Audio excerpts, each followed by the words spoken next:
کہ عرب کے لوگوں میں دو خامیاں تھی.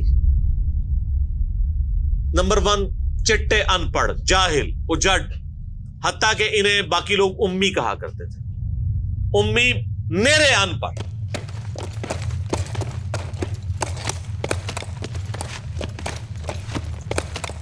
دوسری خامی تھی کہ یہ لوگ آپس میں لڑتے رہتے تھے، خاندانوں کے خاندان ختم ہو جاتے تھے. پانی پینے پلانے کے اوپر جھگڑا ہوا ہے تو 10 سال لڑائی ہو رہی ہے. یہ دو خامیاں تھیں. نمبر 1 چٹے ان پڑھ، نمبر 2 لڑاکو لیکن آپس میں.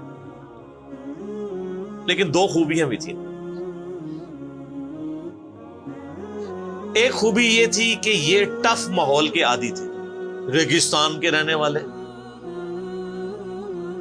گرمیوں میں یعنی اتنے مشکل سفر کرنے والے، اونٹ کے اوپر مہینوں کے سفر، تھوڑا سا ساز و سامان کے ساتھ.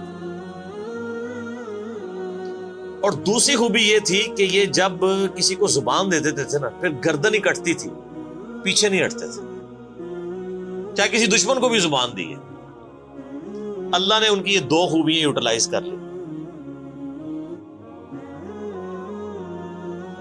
کہ زبان دی اللہ کے نبی علیہ السلام کو انہوں نے، جس نے دی پھر گردن ہی کٹی ہے.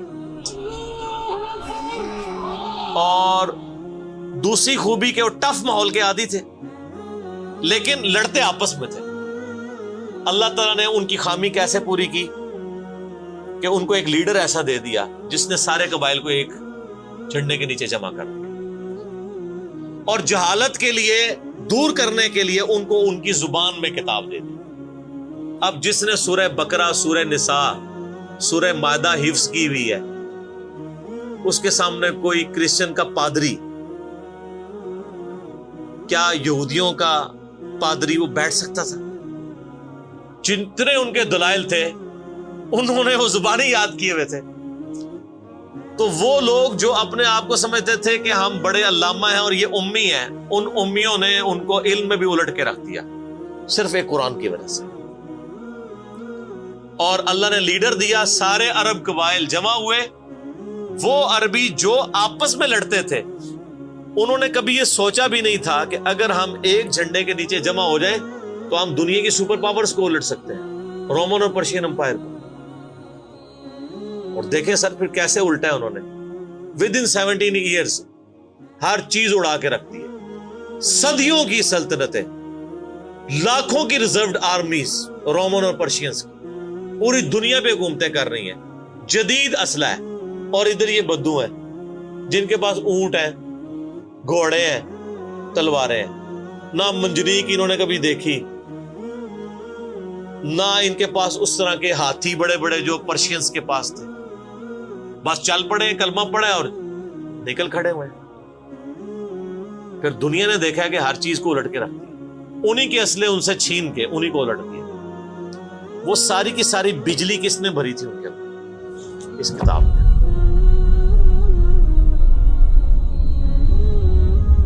یہ کتاب تھی. کتاب پڑھتے تھے، ایمان تازہ کرتے تھے.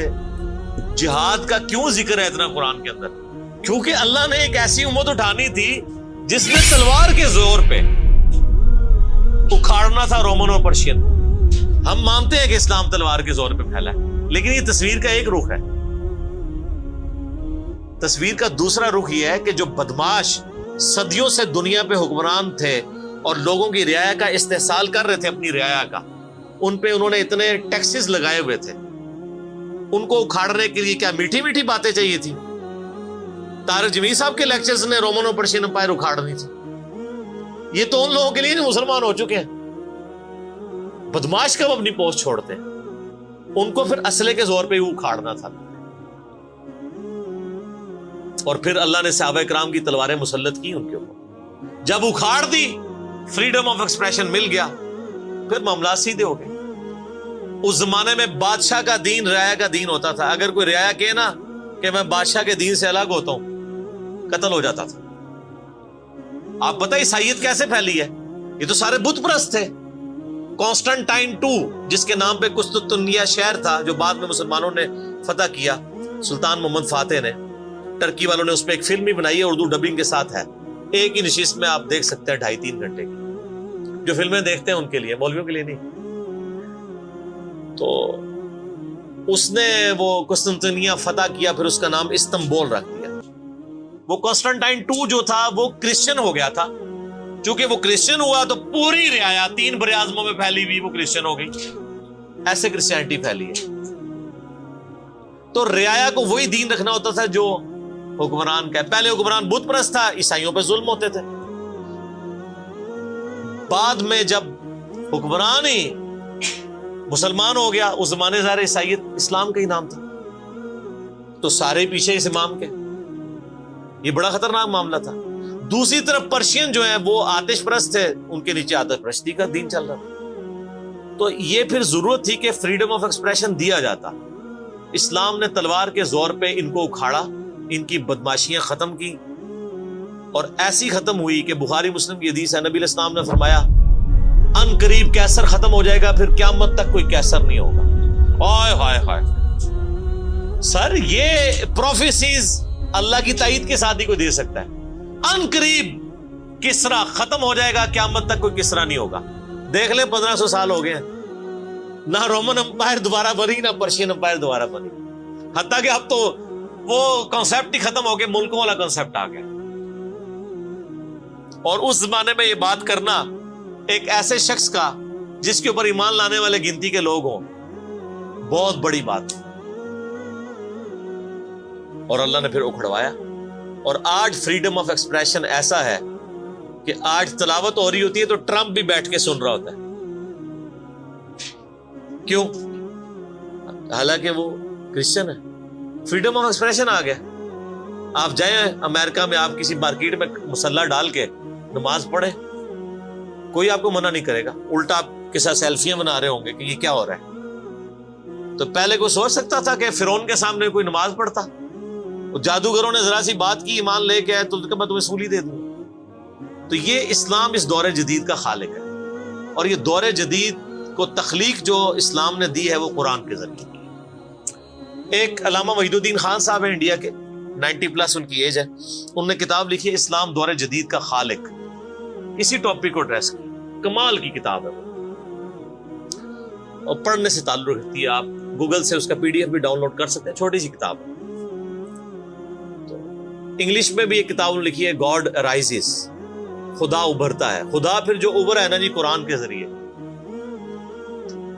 خدا کو تو خیر مخلوق کی ضرورت نہیں ہے، لیکن مخلوقات نے جو تماشا بنایا ہوا تھا نا، اس تماشے کو ہمیشہ کے لیے اللہ تعالیٰ نے اپنے پیغمبر امام اعظم سیدنا و مولانا محمد رسول اللہ صلی اللہ علیہ وآلہ وسلم کے ذریعے شرک کا خاتمہ کر کے قیامت تک کے لیے جو دین اسٹیبلش کیا اس کتاب کے ذریعے.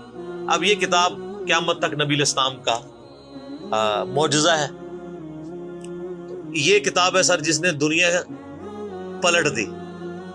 اور یہ وہ کتاب ہے جو ہم صرف اپنی بچی کو جب رخصت کرنے لگتے ہیں نیچے سے گزارتے ہیں، ٹھیک ہے، اور چوم کے غلاف میں رکھ دیتے ہیں. اس سے زیادہ اس قرآن کو ہم کوئی اہمیت نہیں دیتے.